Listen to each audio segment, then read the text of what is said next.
Hi, folks. Sherry Schreiber of GettingBetter.com. And I was inspired today to talk with you about love again. The truth is, millions of people worldwide have a really distorted, dysfunctional definition of what love actually is. It's not what you think. It's not these dramatic, intense sensations inside of you. It's not this painful yearning and longing for someone. That, in fact, is the opposite of love. It's actually, if you break it down into simple terms, those dramatic sensations of longing and yearning are actually unrequited love. So it's the love you're not getting returned to you. It isn't love. Now, few of us know what real love feels like because we didn't get it when it was age appropriate to get it from the time we were born. And so we grow up with this lack, these deficits that make us feel like we can't get enough. We can't get enough. Love is just out of reach to us. But this is because of our mothers and how they related to us or didn't, as the case may be.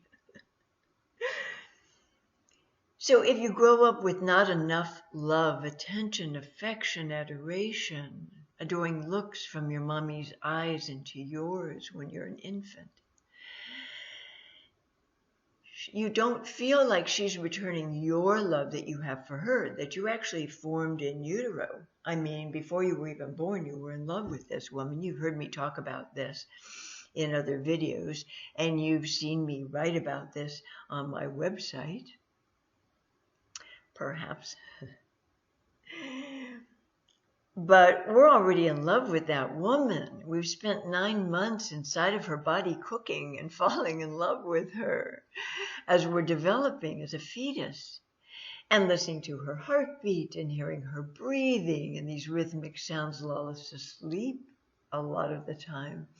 We become extremely familiar with her voice, her intonations, the cadence and tempo of her speech, the way she uniquely enunciates her words.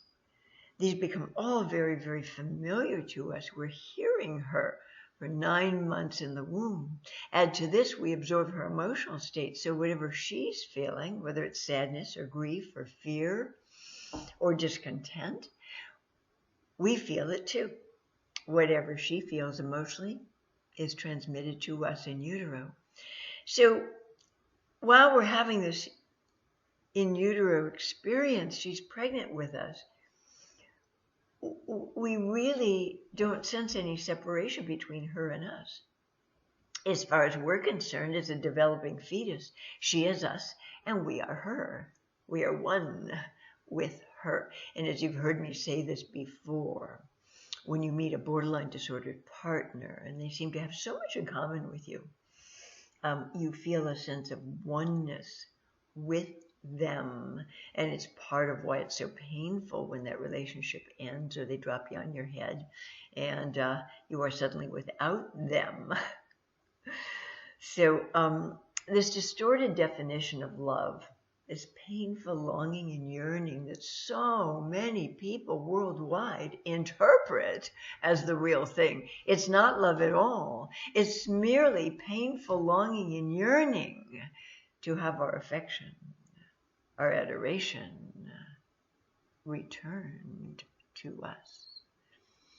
So if you're thinking that these dramatic, intense sensations, these slightly painful sensations, these deep aching sensations inside of you are what love is, you're totally wrong, my dears.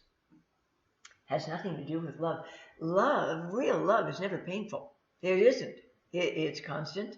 It has consistency to it.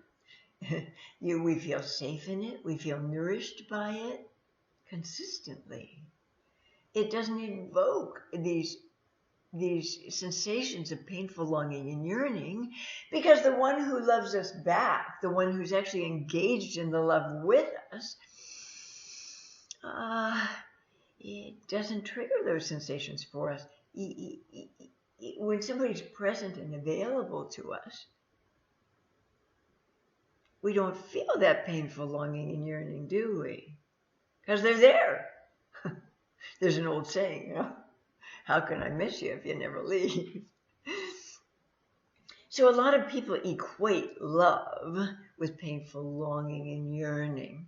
Very much the sensation in the body of missing someone.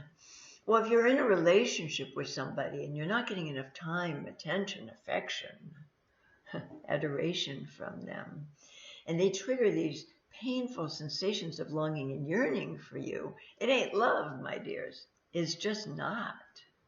Because real love is never, ever painful. But this is what you got programmed to think of love as an infant. Because you didn't get what you needed from mom. You didn't get it. And it set you up for a lot of core shame. It set you up for feelings of I'm not good enough, I'm not lovable. Why isn't this person returning my adoration that I feel for them? And that's what you grew up interpreting as what the real thing is. Real love, true love. Totally wrong, okay? It's a completely grossly distorted definition for what love really is. And sadly enough, very few of us have ever gotten to experience real love in our life. So we've bought into this notion that these dramatic, painful sensations are what love is supposed to feel like. It's not. Stay tuned, because I'm probably going to be posting more about this. This is my favorite sculpture in the background. and it's entitled Big Love. Oh, let's see if I can get it right. Big Love Flies Again.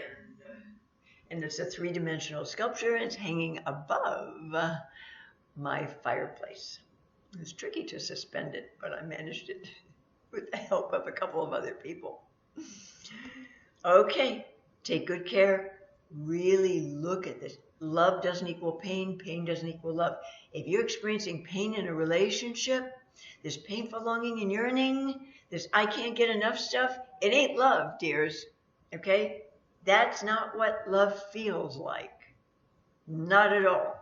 Has nothing to do with real love. Bye for now.